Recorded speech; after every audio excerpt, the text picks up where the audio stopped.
आप जो गाजर का हलवा ले गए हैं, क्या उससे अपने साथियों को खिलाया?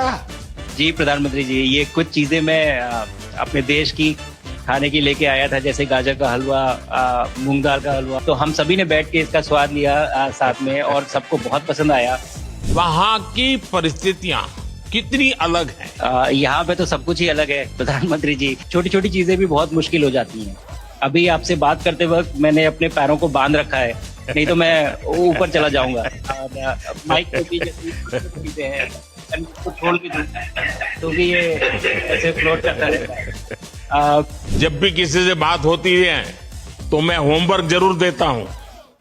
हमें मिशन गगनयान को आगे बढ़ाना है। हमें अपना खुद का स्पेस स्टेशन बनाना है और चंद्रमा पर भारतीय एस्ट्रोनॉट की लैंडिंग भी करानी है। इन सारे मिशंस में आपके अनुभव बहुत काम आने वाले हैं। तिरंगा आप मेरे पीछे देख रहे हैं, ये यहाँ नहीं था। आज कल के पहले जब मैं यहाँ पे आया हूँ, तब हमने ये यहाँ पे पहली बार लगाया है। तो ये बहुत भावुक करता है मुझे, और बहुत अच्छा लगता है देख के कि भारत आज इंटरनेशनल स्पेस स्टेशन पहुंच चुका है। शुभांशु, नमस्कार। आप आज मातृभूमि से, नमस्कार। भारत भूमि से सबसे दूर है, लेकिन भारतवासियों के दिलों के सबसे करीब है। आपके नाम में भी शुभ है और आपकी यात्रा नए युग का शुभ आरंभ भी है। इस समय बात हम दोनों कर रहे हैं, लेकिन मेरे साथ 140 करोड़ भारतवासियों की भावनाएं भी हैं। मेरी आवाज में सभी भारतीयों का उत्साह और उमंग शामिल है। अंतरिक्ष में भारत का परचम लहराने के लिए मैं आपको हार्दिक बधाई और शुभकामनाएं देता हूं। मैं ज्यादा समय नहीं ले रहा हूं, तो सबसे पहले तो ये बताइए, वहां सब कुशल मंगल है? आपकी तबीयत ठीक है? जी प्रधानमंत्री जी, बहुत बहुत धन्यवाद आपकी विशेष का और 140 करोड़ मेरे देशवासियों की विशेष का।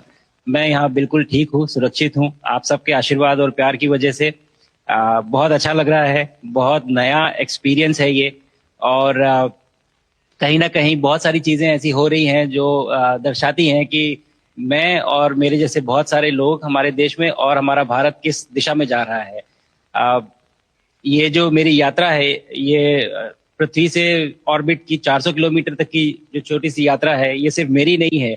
मुझे लगता है कहीं ना कहीं हमारे देश की भी यात्रा है। बिकॉज जब मैं छोटा था, मैं कभी सोच नहीं पाया कि मैं एस्ट्रोनॉट बन सकता हूँ, लेकिन मुझे लगता है आपके नेतृत्व में आज का भारत ये मौका देता है, और उन सपनों को साकार करने का भी मौका देता है।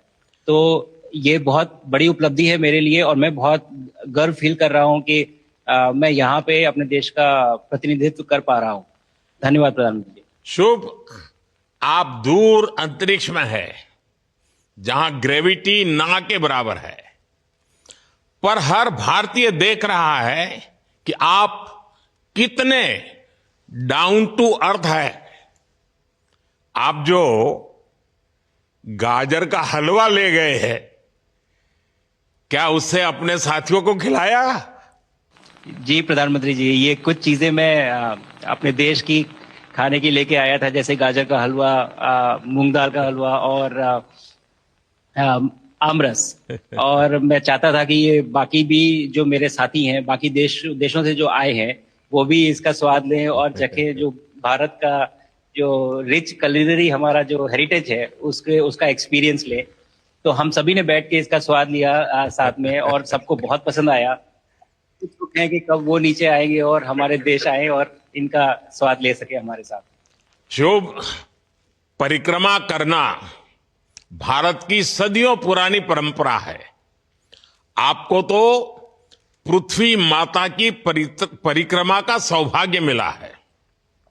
अभी आप पृथ्वी के किस भाग के ऊपर से गुजर रहे होंगे?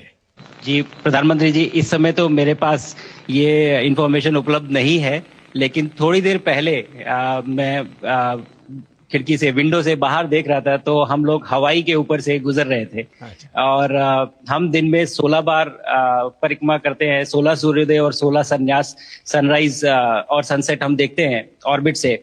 और बहुत ही अचंभित कर देने वाला ये पूरा प्रोसेस है। इस परिक्रमा में, इस तेज गति में, हम इस समय करीब 28,000 किलोमीटर प्रति घंटे की रफ्तार से चल रहे हैं आपसे बात करते वक्त। और ये गति पता नहीं चलती क्योंकि हम तो अंदर हैं, लेकिन कहीं ना कहीं ये गति जरूर दिखाती है कि हमारा देश कितनी गति से आगे बढ़ रहा है इस समय, कि हम यहाँ पहुंचे हैं और अब यहाँ से और आगे जाना है। अच्छा शुभ, अंतरिक्ष की विशालता देखकर सबसे पहला विचार क्या आया आपको? प्रधानमंत्री जी, सच में बोलूं तो जब पहली बार हम लोग ऑर्बिट में पहुंचे, अंतरिक्ष में पहुंचे, तो पहला जो व्यू था वो पृथ्वी का था। और पृथ्वी को बाहर से देख के जो पहला ख्याल और पहला जो थॉट मन में आया वो ये था कि पृथ्वी बिल्कुल एक दिखती है। मतलब बाहर से कोई सीमा रेखा नहीं दिखाई देती, कोई बॉर्डर नहीं दिखाई देता। और दूसरी चीज जो बहुत नोटिसेबल थी, जब पहली बार भारत को देखा, तो हम मैप पे पढ़ते हैं भारत को, हम देखते हैं बाकी देशों का आकार कितना बड़ा है, हमारा आकार कैसा है, वो मैप पे देखते हैं, लेकिन वो सही नहीं होता क्योंकि वो एक हम 3D ऑब्जेक्ट को 2D यानी पेपर पे हम उतारते हैं। भारत सच में बहुत भव्य दिखता है, बहुत बड़ा दिखता है, जितना हम मैप पे देखते हैं उससे कहीं ज्यादा बड़ा। और जो वननेस की फीलिंग है, पृथ्वी की वननेस की फीलिंग है, जो हमारा भी मोटो है कि अनेकता में एकता, वो बिल्कुल उसका महत्व ऐसा समझ में आता है बाहर से देखने में कि लगता है कि कोई बॉर्डर एग्जिस्ट ही नहीं करता, कोई राज्य नहीं एग्जिस्ट करता, कंट्रीज नहीं एग्जिस्ट करती। फाइनली हम सब ह्यूमैनिटी का पार्ट है और अर्थ हमारा एक घर है और हम सब के सब उसके सिटीजन्स हैं। शुभांशु